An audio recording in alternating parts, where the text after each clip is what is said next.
Submarine-launched cruise missiles have completely changed the game. They can come from any part of the ocean at any time.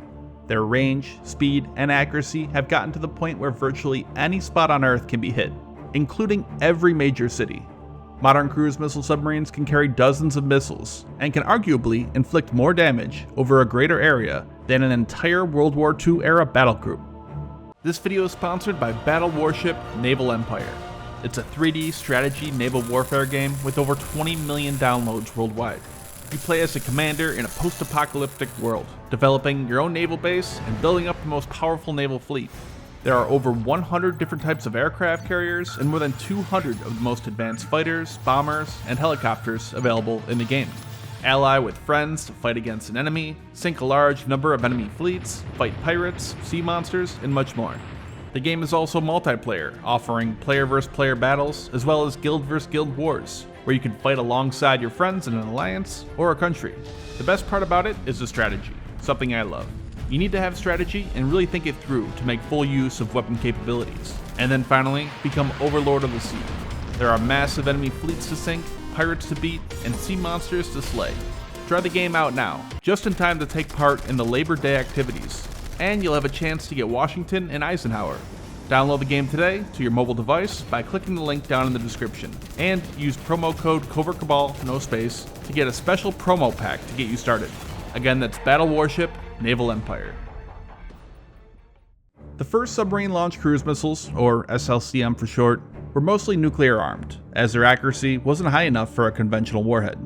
The first was the JB-2 Loon, first launched from the deck of the USS Kursk in 1947. The Loon was pretty much a reverse-engineered German V-1 missile. It was short-lived, and after many failures, it evolved into the more well-known Regulus. The Regulus 1 added two vital aspects to the missile: reliability and accuracy. It could reliably strike within 4.5 kilometers of a target, compared to the V-1's 35 kilometers. Regulus was nuclear-armed, and formed the nuclear triad, along with the land-based missiles and bombs. But the Regulus had one fatal flaw that ended its life. You had to surface, open the hangar, pull it out, prep it, get back below, and launch it. It defeated the entire purpose of a submarine, its ability to remain hidden. The invention of submarine-launched ballistic missiles, or SLBMs, gave the ability to launch nuclear weapons from underwater, and had significantly longer ranges, so there was no real need for a nuclear-armed cruise missile.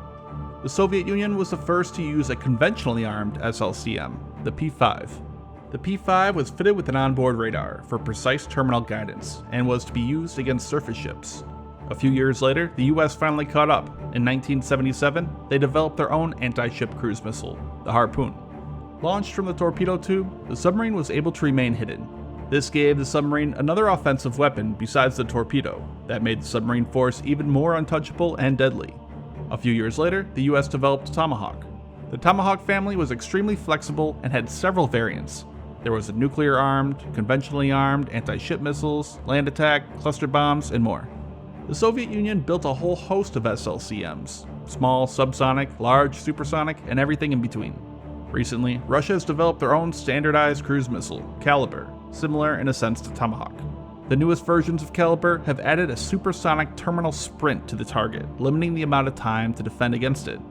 This allowed it to be small enough to be launched out of a standard torpedo tube, yet still have the speed of the older, much larger supersonic missiles like the P-700. The submarine has two different methods to launch these missiles. Most common way is to launch them horizontally out the torpedo tubes. It is shot just like a torpedo, propelled to the surface where its booster ignites and flies off to the target. Several nations now have this capability: the US, Russia, China, UK, France, India, Pakistan, Israel, Iran, and many more. Another way is to give the missile their own dedicated vertical tubes. Guided missile submarines are designed for this purpose.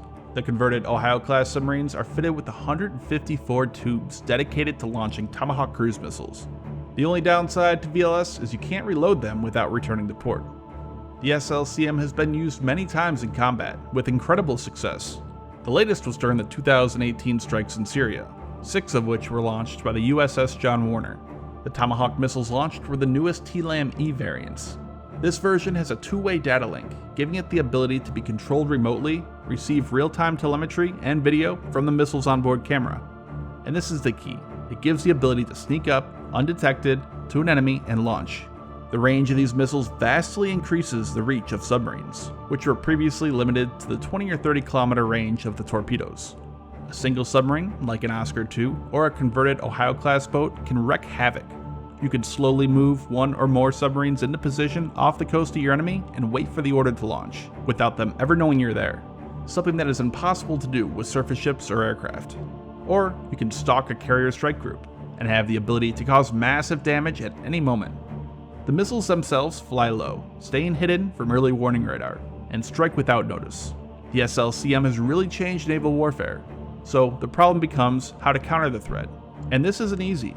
ASW, or anti-submarine warfare, is one of the most difficult jobs. Sonar can only see so far, and it's further limited by the fact that submarines are built from the ground up to be as quiet as possible.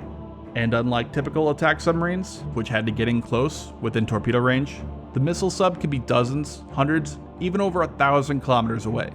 There is really no good way to completely eliminate the threat they pose. You'd have to vastly increase ASW patrols, lay sonar buoys, and patrol with your own attack subs over a massive area of the ocean. So, if you can't reliably sink them, you have to come up with a way to deal with the missiles they launch themselves. Short-range air defenses have really come a long way. Things like Sea-Whiz systems, short-range missiles like Tor, and others have improved greatly over the last few decades in response to these low-flying cruise missiles. And now we are slowly starting to see laser defense systems become operational. Other methods include jamming, decoys, and other means to throw the missiles off their target. But the threat they still pose is serious.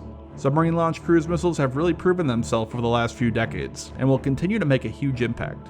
Just the threat of them alone has forced countries to change up tactics and defensive doctrines, and as more and more nations begin building up cruise missile subs, the threat is only becoming more and more serious.